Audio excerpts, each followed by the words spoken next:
ॐ अज्ञानतिमिरान्धस्य ज्ञानाञ्जनशलाकया चक्षुरुन्मिलितं येन तस्मै श्रीगुरवे नमः। श्रीचैतन्यमनोभीष्टं स्थापितं येन भूतले स्वयं रूप कदा मह्यं ददाति स्वपदान्तिकम्। वन्देऽहं श्रीगुरो श्रीयुतापदकमलं श्रीगुरून् वैष्णवांश्च श्रीरूपं साग्रजातं सगणरघुनाथान्वितं तं सजीवं साद्वैतं सावधूतं परिजनसहितं कृष्णचैतन्यदेवं श्रीराधा कृष्णपादान् सगणललिता श्रीविशाखान्वितांश्च। हे कृष्ण करुणा सिंधु दीनबंधु जगतपते गोपेश गोपिका कांत राधा कांत नमस्तुते। तप्त कांचन गौरांगी राधे वृंदावनेश्वरी वृषभानुसुते देवी प्रणमामि हरिप्रिये। वाञ्छाकल्पतरुभ्यश्च कृपा सिन्धुभ्येव च पतितानां पावनेभ्यो वैष्णवेभ्यो नमो नमः। जय श्री कृष्ण चैतन्य प्रभु नित्यानंद श्री अद्वैत गदाधर श्रीवासादि गौर भक्तवृंद। हरे कृष्णा कृष्णा कृष्णा हरे हरे, हरे राम राम राम हरे हरे। नमो ओं विष्णुपादाय कृष्णपृष्ठाय भूतले श्रीमते भक्तिवेदांत स्वामिनिति नामिने। नमस्ते सरस्वती देवे गौरवाणी प्रचारिणी निर्विशेष शून्यवादी पाश्चात्य देशतारिणी। मूकं करोति वाचालं पंगुं लंघयति गिरिं यत्कृपातुं श्रीवल्लीं। जय जय श्री चैतन्य जय नित्यानंद, जय द्वैत चंद्र जय गौर भक्त वृंद। जय जय श्री चैतन्य जय नित्यानंद, जय द्वैत चंद्र जय गौर भक्त वृंद। जय जय श्री चैतन्य जय नित्यानंद, जय द्वैत चंद्र जय गौर भक्त वृंद। श्री चैतन्य भागवत शिला वृंदावन दास द्वारा रचित आज हम पाठ करेंगे और प्रातःकालीन कक्षा में आए हुए सभी भक्तों का हम हार्दिक स्वागत करते हैं। हरि बोल। कोनो पापी शास्त्र देखी लेहो नाही मने, एक अर्थे अन्य अर्थ करिया व्याखाने। चैतन्य चंद्रेर प्रिय विग्रह बोलाई, तान स्थाने अपराधे मोरे सबे ठाई। मूर्ति भेदे आपने हये न प्रभु दास, से सब लक्षण अवतारे प्रकाश। कई अन्य पापी लोग शास्त्रों में बलराम जी की लीलाओं को पढ़कर भी स्वीकारते नहीं हैं। वे शास्त्रों के एक मुख्य अर्थ को छोड़कर अन्य अर्थ का जो है बखान करते हैं। इसका इको कम कर देना। सेकंड चीज। हरे कृष्णा।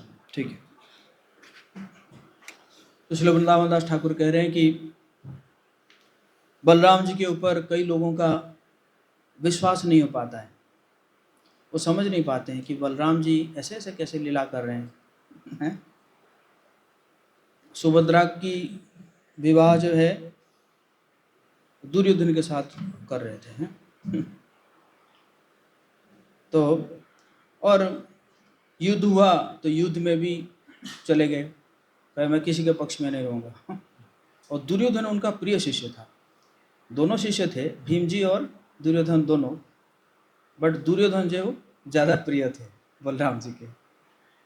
तो इसीलिए भक्त जो है ना, मतलब भक्त नहीं, जो अभक्त है वो समझ नहीं पाते बलराम जी का ना। इसलिए 4-5 साल पहले बहुत बड़े कथाकार है, उन्होंने बहुत गलत बोले थे बलराम जी के ऊपर। अरे वो तो पी के मस्त होके पड़ा रहता है रास्ते में, ऐसे इसी प्रकार बोले थे।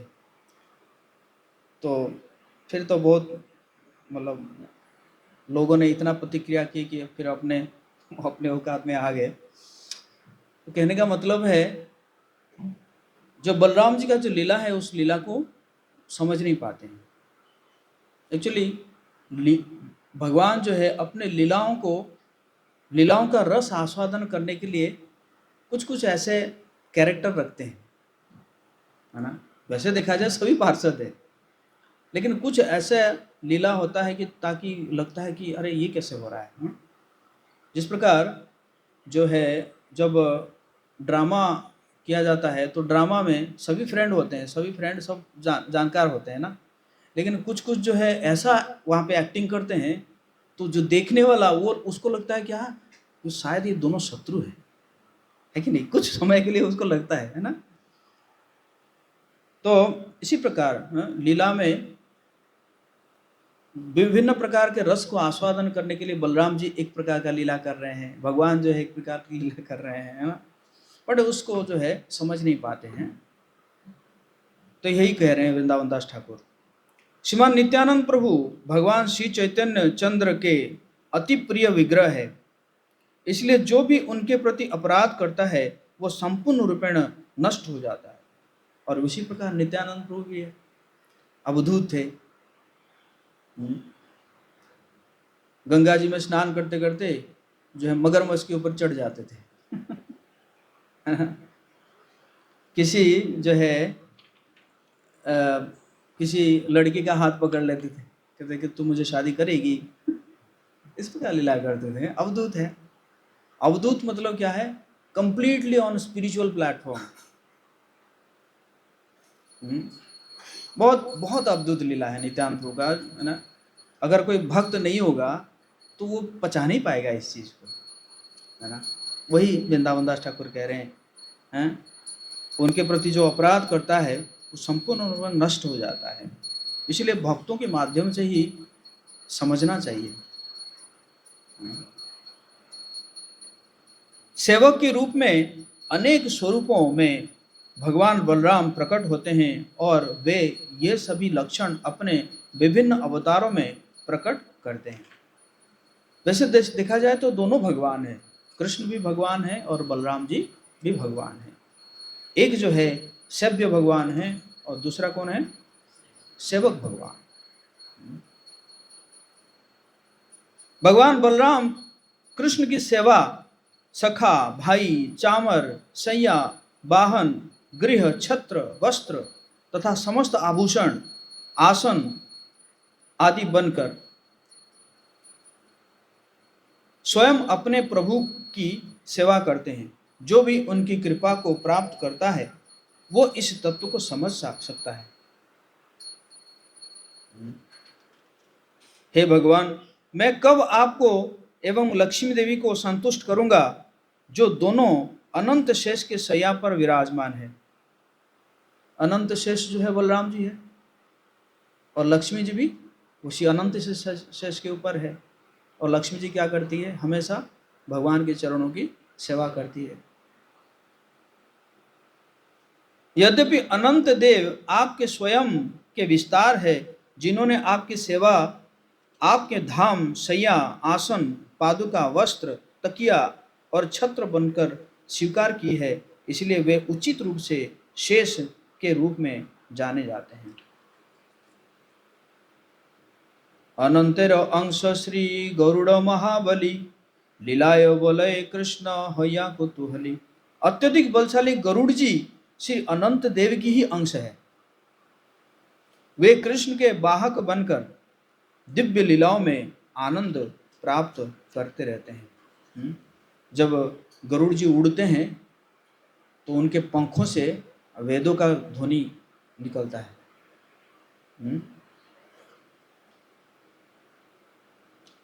ब्रह्मा जी, शिव जी, चतुष्कुमार, व्यासदेव, सुखदेव गोस्वामी तथा देवर्षि नारद, ये सब भगवान के शुद्ध भक्त और शाश्वत सेवक है। इन सब भक्तों के द्वारा श्री अनंत देव यथोचित से पूजित है, जो भक्ति रस के आगार तथा सहस्र वदन युक्त है। वृंदावन दास ठाकुर एक्चुअली नित्यानंद प्रभु के शिष्य है ना, इसलिए अभी जो है उनके अंदर वो अपने गुरु को जो है गुणगान करने का जो है अभी उस भावावेश में है। वो श्री अनंत देव परम भगवान के प्रथम विस्तार है और समस्त सिद्धियों के स्वामी है। एक ही समय में भगवान के सेवक वैष्णव है। उनके महिमा का कोई अंत नहीं है, उन्हें कोई नहीं जान सकता।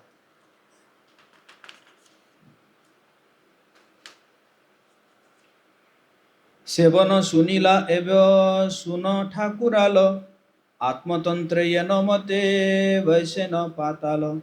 हे श्रोतागणों, अभी तक मैंने श्री अनंत देव की प्रभावात्मक भगवत सेवा की महिमा को सुनाया है। अब उनकी ऐश्वर्यमय लीला का श्रवण कीजिए कि वे कैसे पाताल लोक में भी अवस्थान करते हैं। देवर्षि नारद अपने हाथ में तंबुरु बीणा धारण करके सदैव ब्रह्मा जी के सभा में श्री अनंत देव की महिमा का गान करते रहते हैं। उन्होंने श्री अनंत देव के यशोगान में अनेकों श्लोकों का संकलन किया है। पूर्ण पुरुषोत्तम भगवान की दृष्टि फेरने से ही जगत की उत्पत्ति, स्थिति तथा प्रलय के कारण स्वरूप भौतिक प्रकृति के गुणों को अपने अपने कार्य में समर्थ कर देते हैं। परमात्मा अनंत तथा अनादि है और एक होते हुए भी अपने को नाना रूपों में प्रकट करते हैं। भला ऐसे परमेश्वर के कार्यों का को मानव समाज कैसे जान सकता है? महाविष्णु जो है बस एक दृष्टिपात करते हैं प्रकृति के ऊपर। जैसे प्रकृति के ऊपर दृष्टिपात करते हैं तो प्रकृति के अंदर अंदर जो है क्या होता है, चेतना आ जाता है।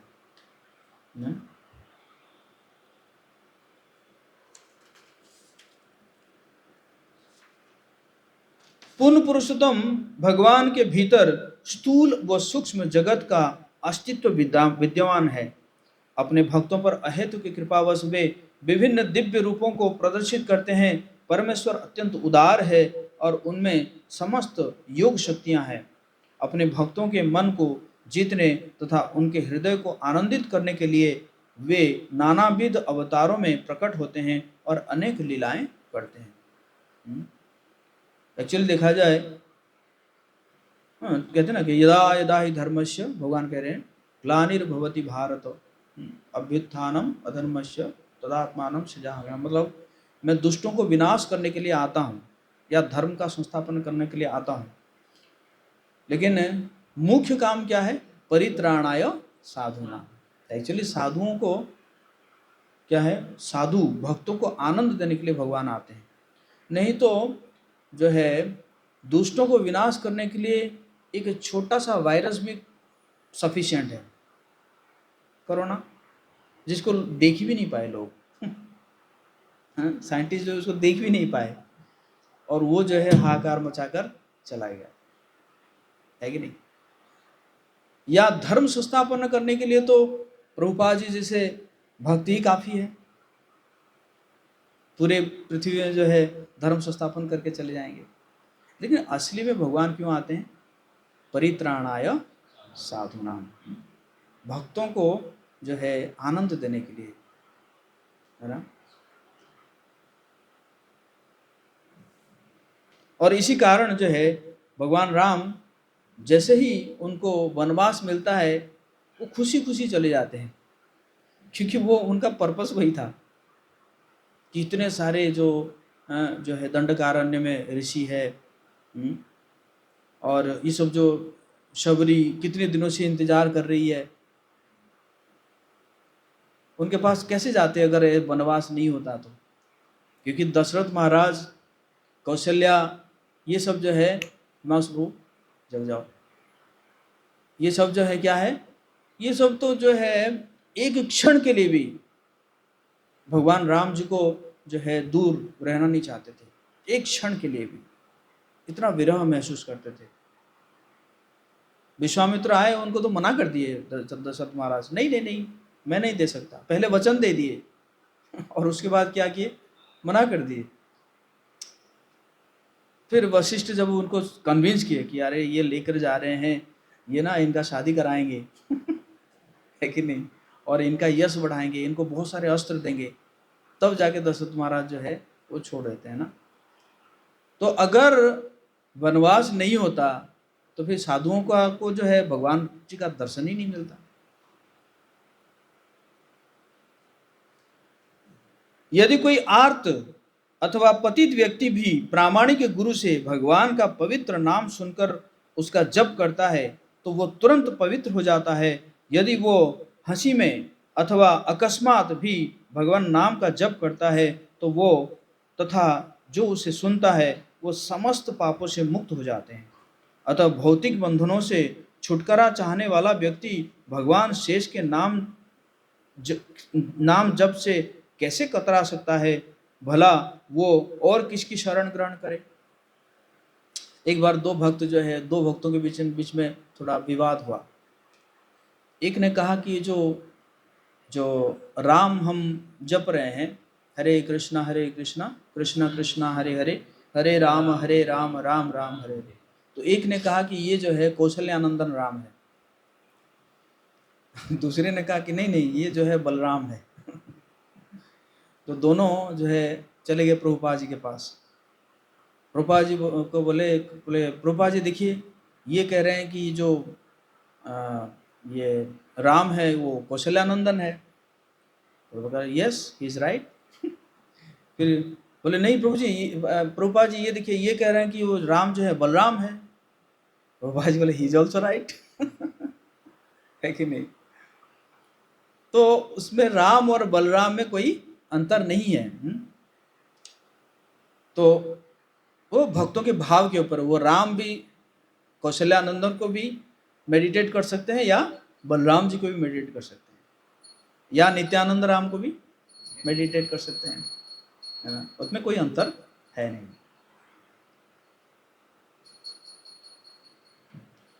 श्रील जीव गोस्वामी क्रम संदर्भ की टीका में कहते हैं, क्योंकि परम भगवान का रूप अथाह है, ब्रह्मांड स्वाभाविक रूप से उनकी तुलना में छोटा प्रतीत होता है। श्रील जीव गोस्वामी जो है देखा जाए तो सबसे प्रकांड विद्वान थे श्री जीव गोस्वामी। कैसे कैसे तो कितने कितने ग्रंथ लिखे हैं। एक बार एक पंडित था, शायद उसका नाम क्या था, रूप नारायण जो है वो सब जगह में जीत चुका था। उस समय जो ये शास्त्रार्थ बहुत होते थे, और आजकल भी देखे होंगे आप लोग, अभी भी शास्त्रार्थ कुछ चल रहा है, राधा रानी को लेकर एकदम माहौल अभी गर्म है कि नहीं। तो उस समय बहुत शास्त्रार्थ होता था, और मतलब जीतने का वो था, मतलब शास्त्रार्थ करके जीतना है। तो रूप नारायण जो है वो वृंदावन में आए, उनको लगा, उनको वो सुनने को उनको मिला कि रूप गोस्वामी जो है वो बहुत बड़े जो है क्या है कि पंडित है यहाँ के। तो जाके बोले कि मैं आपसे के साथ शास्त्रार्थ करना चाहता हूँ, है ना। इस शास्त्रार्थ और एक चीज़ जो याद आ रहा है, उस समय बिहार के चीफ मिनिस्टर थे, नाम नहीं बताऊंगा, तो राधा गोविंद स्वामी महाराज को बुलाए थे घर में कथा करने के लिए। तो राधा गोविंद स्वामी महाराज गए उनके घर में कथा करने के लिए, बहुत लोग भी हुए रहे थे। तो वो कहे अरे ये तो हम तो भगवान के वंश के हैं, मतलब ऐसे बोले कि जैसे वही कृष्ण है। उसके बाद जब महाराज जी जब प्रवचन किए तो महाराज जी से कहते कहे कि कह रहे हैं कि भगवान कृष्ण कहते हैं ये जो पेट्रोलियम वगैरह जो प्रोडक्ट है ना, वो उनके मूत से निकला है। तो महाराज बोले कि हे कोई माय का लाल, जो मूत देगा पेट्रोल निकलेगा। तो वो जो थे उनके सेक्रेटरी उनको बोला कि ये महाराज आपको ही बोल रहे हैं। बाद में बोले महाराज, स्वामी जी मैं आपके साथ शास्त्रार्थ करना चाहता हूँ। महाराज हंस के बोले आप शास्त्रार्थ क्या करेंगे, आप शरारत कर सकते हैं। तो जो भी है, उस समय शास्त्रार्थ बहुत चलता था। तो रूप नारायण आके कहे कि मैं आपके साथ शास्त्रार्थ करना चाहता हूँ। रूप गोस्वामी ने कहा, रूप गोस्वामी ऐसे सोचने लगे, मेरे पास समय कहाँ है ये सब शास्त्रार्थ करने के लिए, महाप्रभु ने इतनी सारी सेवाएं दी हैं। तो रूप गोस्वामी ने कहा कि आपको जीतना है ना हाँ, तो आप दीजिए ना, मैं लेटर दीजिए, मैं लिख के दे देता हूँ कि आप जीत गए हैं मेरे से। तो रूप नारायण ने लेटर दिया और रूप गोस्वामी पाद जो है उसमें लिख दिया कि मैं जीत गया, मतलब यही जीते हैं। तो जाके दिखाने लगा सब जगह में, वृंदावन में सब दिखाने लगा, देखो मैं जीत गया हूँ, मैं जीत गया हूँ। तो जीव गोस्वामी जो है रूप गोस्वामी के शिष्य है, तो पकड़ लिए, अरे आप तो पहले शिष्य से तो मुलाकात कर लो, गुरु के पास ऐसे ही चले गए। करके उनके साथ जो है शास्त्रार्थ हुआ और एकदम उसको पानी पानी कर दिए, तो फिर वो हार के चला गया ना। तो इसी प्रकार जीव गोस्वामी जो बहुत प्रकांड जो है विद्वान थे, उन शक्तिमान भगवान अनंत देव के महान एवं यशस्वी गुणों का कोई परावार नहीं है। वास्तव में उनका शौर्य अनंत है। स्वयं आत्मनिर्भर होते हुए भी वे प्रत्येक वस्तु के आधार है। वे पाताल लोक में वास करते हैं और इस संपूर्ण ब्रह्मांड को धारण किए हुए रहते हैं। अनंत शेष जो है वो इस ब्रह्मांड को क्या करते हैं, मतलब एक ब्रह्मांड नहीं, कई ब्रह्मांड को जो है वो क्या करते हैं, धारण करते हैं। जब भगवान ने उनको ये सेवा दी थी, मैंने सुना था कि भगवान ने कहा कि मैं चाहता हूँ कि आप जो है सारे ब्रह्मांड को धारण करें अपने फन के ऊपर। तो बोले टाइम पीरियड कितना समय के लिए करूँगा? बोले कुछ नहीं है, आप बस मेरे लीलाओं को गुणगान करते रहो, और जिस दिन जो है मेरा लीलाओं का गुणगान खत्म हो जाएगा उस दिन आप सारे ब्रह्मांड को नीचे रख देना। तो उन्होंने जो है क्या किए, उन्होंने कहा कि अच्छी बात है। तो क्या किए कि सारे फनों में अलग अलग अवतारों का लीलाओं का वर्णन किए ताकि जल्दी खत्म हो जाएगा, लेकिन अभी तो खत्म ही नहीं हो रहा है। हरि अनंत, हरि कथा अनंत। क्योंकि भगवान का जो लीला जो है वो क्या है, अनलिमिटेड है। सिंधु भगवान श्री अनंत देव की दृष्टिपात से ही प्रकृति के तीन गुण आपस में मिल जाते हैं और सृष्टि, स्थिति एवं प्रलय को अपने उत्पन्न करते हैं। इन प्रकृति के तीन गुणों को प्राकट्य पुनः होता रहता है।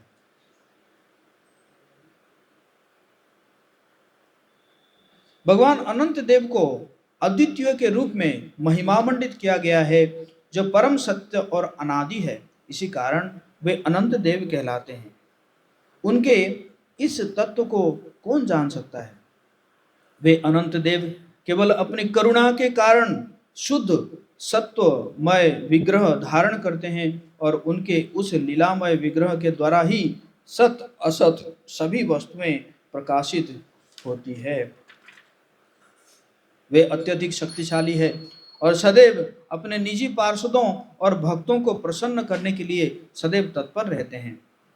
यदि कोई भगवान अनंत देव के नाम का श्रवण एवं संकीर्तन करता है, तब उनके हृदय का कल्मश तुरंत ही साफ हो जाता है, जो अनेकों जन्मों से एकत्रित हुआ था। इसलिए वैष्णवगण उनका आश्रय नहीं त्यागते हैं। बोले अनंत देव की।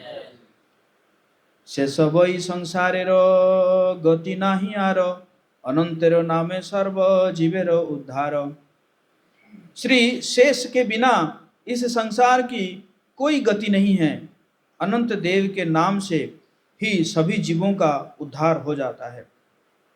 श्री अनंत देव अपने सहस्र फनों में से एक फन के ऊपर संपूर्ण ब्रह्मांड, जो असंख्य गिरी, समुद्र और पृथ्वी से युक्त है, धारण किए हुए हैं। वे इतने विशाल और बलशाली है कि संपूर्ण ब्रह्मांड एक छोटे बिंदु के समान प्रतीत होता है। अतः वे यह भी नहीं जानते कि वो है कि नहीं। पूरा ब्रह्मांड जो है लगता है जैसे सरसों है ना, हमारे माथे के ऊपर अगर सरसों रहेगा पता चलेगा कि सरसों है करके। तो इसी प्रकार वो उनको कुछ पता नहीं चलता कि ब्रह्मांड है करके, हैं? अपने एक फण के ऊपर ब्रह्मांड को धारण करते हुए भी अनंत देव अपने सहस्र मुखों से निरंतर भगवान कृष्ण की महिमा का गान करते हैं, जो आदिदेव और महीधर के रूप में जाने जाते हैं। यद्यपि प्रभु अनंत देव निरंतर भगवान कृष्ण की महिमा का गान अपने सहस्र मुखों द्वारा अनंत समय से गान कर रहे हैं, फिर भी श्री कृष्ण के यश का अंत नहीं है। दोनों ही अत्यंत बलवान हैं और किसी की भी पराजय नहीं हो रही है, हैं? तो अनंत देव सोच रहे हैं कि एक समय में क्या करूं, मैं खत्म कर दूं लीलाओं को, लेकिन वो भी नहीं कर पा रहे हैं। तो कह रहे हैं कि दोनों ही, है ना, दोनों ही क्या है,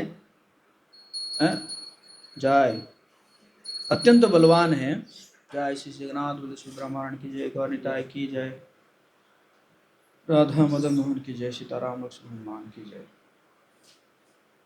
आज तक भी श्री शेष अपने सहस्र मुखों से श्री चैतन्य देव की महिमा का गान कर रहे हैं, परंतु वे उनके यश का अंत नहीं कर पा रहे हैं। कि आरे रामो गोपाले बादो लागिया छे ब्रह्मा रुद्र सूर सिद्ध मुनीश्वर आनंदे देखी छे।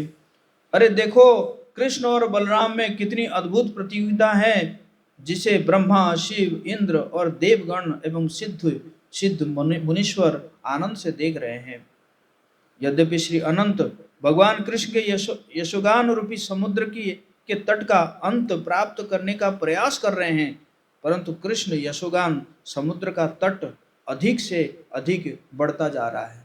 जो समुद्र है, तो समुद्र के तट पर पहुंचने के लिए अनंत देव प्रयास कर रहे हैं यशगान करके, लेकिन देखा जा रहा है कि तट जो है और दूर जा रहा है और दूर जा रहा है ना। इस प्रकार कई बार होता है ना, जैसे ट्रेन में आते हैं, ट्रेन लेट हो जाती है कब पहुंचेगी, है कि नहीं। न तो मैं और न तुमसे पहले उत्पन्न हुए मुनिगण ही सर्वशक्तिमान भगवान को भली भांति जानते हैं, अतः जो हमारे बाद उत्पन्न हुए हैं वे उनके विषय में क्या जानेंगे। यहाँ तक कि भगवान के प्रथम अवतार शेष भी, जो अपने एक सहस्र मुखों से भगवान के गुणों का वर्णन करते रहते हैं, ऐसे ज्ञान का अंत नहीं पा सके हैं। अत्यधिक शक्ति संपन्न भगवान अनंत देव आनंद पूर्वक जगत के पालन हेतु रसातल में निवास करते हैं। देवर्षि नारद ब्रह्मा जी की सभा में जाकर अपनी तुम्बरू वीणा पर श्री अनंत देव की गुण महिमा का गायन करते हैं। श्री अनंत देव की गुण महिमा कीर्तन सुनकर ब्रह्मादि मुनिगण प्रेम विह्वल हो जाते हैं। भगवान अनंत के गुण कीर्तन करने के कारण देवर्षि नारद सब लोकों में पूजे जाते हैं। देवर्षि नारद है, हमेशा कथा करते रहते हैं, है ना। कभी अनंत देव की कथा, कभी भगवान कृष्ण की कथा, है ना, कभी नारायण की कथा, हमेशा कथा चलता रहता है। बीणा बजाते हैं, कोई टीम भी नहीं है उनका, है कि नहीं। हम हमारे जैसे कथा करों के लिए तो टीम चाहिए, कोई टीम नहीं, बस बीणा पकड़ लिए, शुरू हो गए। श्री वृंदावन दास ठाकुर कहते हैं कि मैंने भगवान अनंत देव की महिमा का वर्णन किया है, कृपया ऐसे श्रीमान नित्यानंद प्रभु के प्रति अनुराग विकसित कीजिए। जो भी इस भव सागर से पार होना चाहता है और भक्ति रस के सागर में डूबना चाहता है, उनको निश्चित रूप से श्री नित्यानंद प्रभु का भजन करना चाहिए। निताई पद कमल कोटि चंद्र सुशीतल, जे छायाए जगत जुड़ा, जे छायाए जगत जुड़ा। निताई पद कमल, निताई पद कमल जो है नित्यानंद प्रभु के जो पद कमल है, कोटि चंद्र सुशीतल, जो भौतिक इच्छा की अग्नि से जो जल रहा है हृदय, तो निताई पद कमल क्या करेगा, कोटि चंद्र, है ना, को क्या कर देगा, सुशीतल, कूल कूल कर देगा हार्ट को।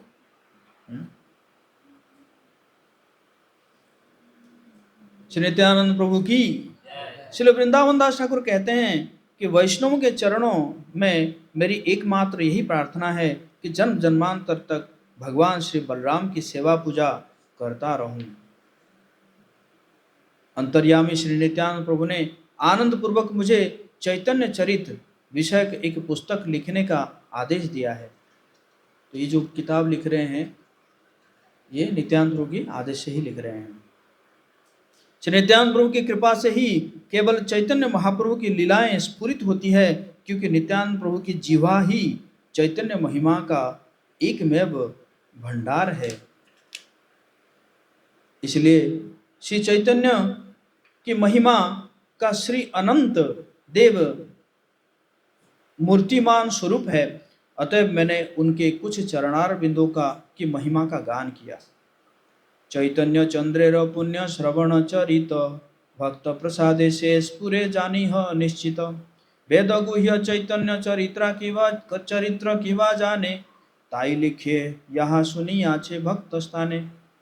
श्री चैतन्य चंद्र का चरित्र श्रवण अत्यंत पुण्यप्रद एवं मंगलमय है, परंतु ये निश्चित रूप से जानना चाहिए कि यह महिमा केवल भगवत भक्तों की कृपा से ही स्फुरित होती है। जिस प्रकार ब्रह्मा जी की कृपा से वाल्मीकि के हृदय में रामायण जो है क्या हुआ, स्फुरित हुआ। और चैतन्य महाप्रभु की कृपा से श्रील जयदेव गोस्वामी उनके हृदय में गीत गोविंद स्फुरित हुआ है कि नहीं। तो इसी प्रकार भक्तों की कृपा से ही भगवान का लीला क्या होता है, हृदय में स्फुरित होता है। और क्या कह रहे हैं, श्री चैतन्य चंद्र का चरित्र श्रवण अत्यंत पुण्यप्रद और मंगलमय है। गौरांगेर मधुर लीला जारो कर्णे प्रवेशिला, हृदय निर्मल भेल तार, हृदय निर्मल भेल तार। गौरांग महाप्रभु की जो मधुर लीलाएं हैं, जिसके कान में प्रवेश करता है उसका हृदय क्या हो जाता है, माखन निर्मल है? मल हट जाता है। वेदों गुह्य चैतन्य चरित्र किवा जाने। वेदों को भी गुह्य ऐसे चैतन्य चरित्र को कौन जान सकता है। अतः मैं उसी को लिखूंगा जो भी मैंने भक्तों के मुख से सुना। तो गुह्य छन्न अवतार इसलिए कहा था चैतन्य महाप्रभु को। जब हालांकि महाप्रभु के बारे में क्या है कि सभी शास्त्रों में लिखा गया था, वायु पुराण में लिखा हुआ है, चैतन्य ये भागवतम में लिखा हुआ है कि नहीं। तो सब जगह में लिखा हुआ है, लेकिन किसी को समझ में नहीं आ रहा था कि कौन है, किनके बारे में लिखा हुआ है। जब महाप्रभु चले गए तब जाके जो है वो क्या हुआ, मैनिफेस्ट हुआ, स्फुरित हुआ, प्रकट हुआ। तो इसी प्रकार चैतन्य महाप्रभु का जो अवतार है वो बड़ा गुह्य अवतार है, छन्न अवतार है। इसलिए आप देखेंगे महाप्रभु के बारे में ज़्यादा लोग नहीं जानते हैं, है ना। इसी के कारण मैंने ये शोभा यात्रा रखा है ना। और मेरी इच्छा है कि ये शोभा यात्रा जो है हर जगह में हो, है कि नहीं, हर जगह में हो, ताकि चैतन्य महाप्रभु के बारे में लोग जाने, उनको देखे, उनको दर्शन करे, है कि नहीं। अतः मैं उसी को लिखूंगा जो भी मैंने भक्तों के मुख से सुना है। तो वृंदावन दास ठाकुर कह रहे हैं कि ऐसा नहीं है कि मैं जो है कोई अपने मन से लिखूंगा, बल्कि जो मैंने सुना है, मैंने जो श्रवण किया है भक्तों के मुख से, वही मैं लिखूंगा। श्री चैतन्य के चरित्र का न मुझे आदि और अंत दिख रहा है। जिस प्रकार से वे मुझे शक्ति प्रदान कर रहे हैं वैसे ही लिख रहा हूँ। तो क्या कह रहे हैं, कह रहे हैं कि इसका ना आदि है ना अंत है। है कि नहीं? भगवान की लीलाएं हैं ऐसे है। तो मुझे तो कुछ दिख नहीं रहा है, लेकिन जैसे ही महाप्रभु जैसे जैसे हाँ मेरे अंदर जो है जो उसको स्फुरित करेंगे, प्रकट करेंगे, वैसे भी हाँ जो है मैं लिखूंगा, है ना। एक बार श्रील प्रभुपाद जी आप जानते हैं कि पहले जो एक होता था उसको बोलते थे ग्रामोफोन रिकॉर्ड करके एक था, हाँ। तो उसको क्या करते थे प्रभुपाद जी जो है उसको ना, आप लोग वो देखे हैं जो सो वायरलेस यूज करते हैं ना तो उसको ऐसे ऐसे दबाना पड़ता है ऐसे। आजकल भी व्हाट्सएप में आप कैसे करते हैं, व्हाट्सएप में जो है आपको ऐसे दबा के वॉइस रिकॉर्ड करके छोड़ना पड़ता था, तो उसी प्रकार जो था मशीन था। तो ऐसे दबाते थे और एक सेंटेंस रिकॉर्ड कर देते थे, एक सेंटेंस या दो सेंटेंस, फिर छोड़ देते थे। तो उसमें क्या होता था कि जितना सेंटेंस होगा ना उसका नंबर बढ़ जाता था, है ना। और भक्त लोग क्या करते थे उस रिकॉर्ड फिर को सुन के फिर क्या करते थे उसको ट्रांसक्राइब करते थे। तो एक समय में भक्तों ने देखा कि नंबर बढ़ नहीं रहा है। एक दिन गया, सोचे कि शायद प्रभुपाद जी टायर्ड होंगे, क्योंकि प्रभुपाद जी किस समय करते थे, रात को करते थे, है ना। 9 बजे से लगभग 12 बजे तक सोते थे और 12 बजे से सुबह 5 बजे तक ट्रांसक्राइब करते थे।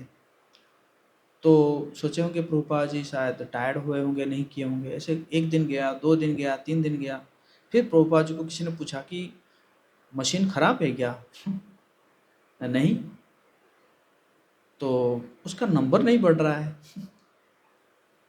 तो प्रभुपाद जी कहे मैं क्या करूं, कृष्ण आपको कुछ कह नहीं रहे हैं, मैं तैयार होकर बैठा रहता हूं बट कृष्ण कुछ कह नहीं रहे हैं, है ना।